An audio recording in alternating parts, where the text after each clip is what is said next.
Hello, welcome to another episode of the Bible in 1 year with the preacher's husband. Today we're beginning on a new adventure, the adventure in Exodus, and we're going through chapter 1, 2, and 3 today. So we find the Israelites in Egypt. Now, quite a bit of time has passed since Joseph and Pharaoh had their little gig going. Joseph has died, all of his brothers have died, many of their family members have died, but their family has gotten huge. God has blessed them with many kiddos and grandkiddos and great-grandkiddos. And the good Pharaoh that set up this awesome deal with Joseph has died too. So now there's a new king in town. There's a new Pharaoh.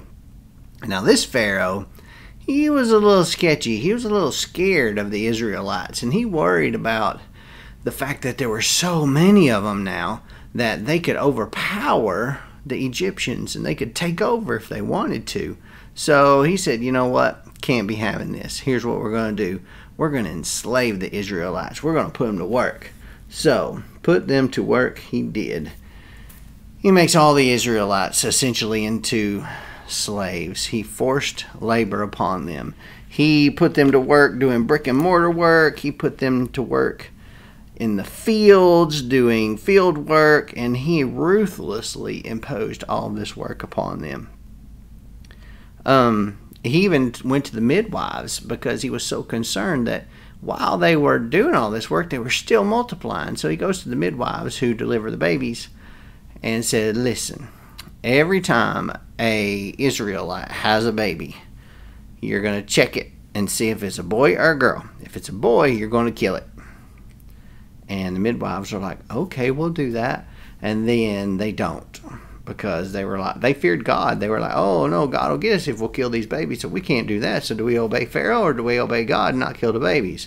So they don't kill the babies. And then Pharaoh comes back to him and says, look, they're still having babies and they're still boys. Why did this happen? And the midwives basically said, look, these Israelites, they have babies so fast, they have them before we could even get there, and then the baby's gone. We didn't even know what happened to it. So Pharaoh's like, yeah, okay. So instead, Pharaoh commanded all of his people that you must throw every son born to the Hebrews into the Nile River, but let the daughters live. He was trying to keep them from breeding is what he was doing. He was trying to slow them down, enslave them, and get rid of them. Now, there was this man from the family of Levi, and he married a Levite woman, and the woman got pregnant and had a baby. And she saw that this baby was just beautiful. It's a beautiful baby. And she kept it hid for about 3 months, but after that, she couldn't keep it hidden anymore. So she put him in a basket and basically sealed the basket so it would float, and puts him in the river next to these reeds. And while he's in these reeds, the daughter of Pharaoh came by to take a bath. So she sees this basket and she goes and sends her slave girl to go get it and open it up. And she saw the kid and it was a child. And she's like, oh my goodness, this is one of the Hebrew boys, isn't it? Then his sister said to Pharaoh's daughter, should I go and call a Hebrew woman who is nursing to nurse the boy for you? Because this baby was still of nursing age. There's no way she could take care of it because she couldn't nurse the baby. So Pharaoh's daughter said, yes, do that. So she did, called the boy's mother. Then Pharaoh's daughter said to her, take this child and nurse him for me, and I'll pay you wages. So she is paying this Hebrew woman to nurse this Hebrew boy. And, well, and essentially the child grows up old enough. He's weaned. He's off of being nursed, and the Pharaoh's daughter takes this boy as her own son, and she named him Moses because she said, I drew him out of the water. Now Moses grows up, and when he grows up, he goes around to Egypt and he realizes that his people are the Hebrew people, not the Egyptians. And he's looking around and seeing what's going on, and he sees this Egyptian hit a Hebrew person. So it makes him so mad. He goes and he kills that Egyptian. Well, later on, a few days later, he goes out and he sees two Hebrews fighting against each other. And he goes up to them and says, "Hey, what are y'all doing? Why are y'all fighting against each other?" And they said, "Well, who made you the commander and judge of us? Are you going to kill us like you did that Egyptian?" And Moses was like, "Whoa, you know about that? How'd you find out about this?" And he was like, "Well, everybody knows." It turns out Pharaoh found out about it and wanted to kill Moses. So Moses had to flee the land, and he had to leave. So he leaves, and as he's leaving, he comes upon this other town, and there were some ladies there trying to draw some water. Their father had sent them to draw water for the animals, and the shepherds had come and run these ladies off. Well, Moses steps in and saves the day and rescues these girls from the hands of these shepherds. And he even draws water for them to carry back to their father to feed the flock. So they get back, and they're like, "How'd you get back so quick?" And they tell Daddy the story of Moses and how Moses rescued them.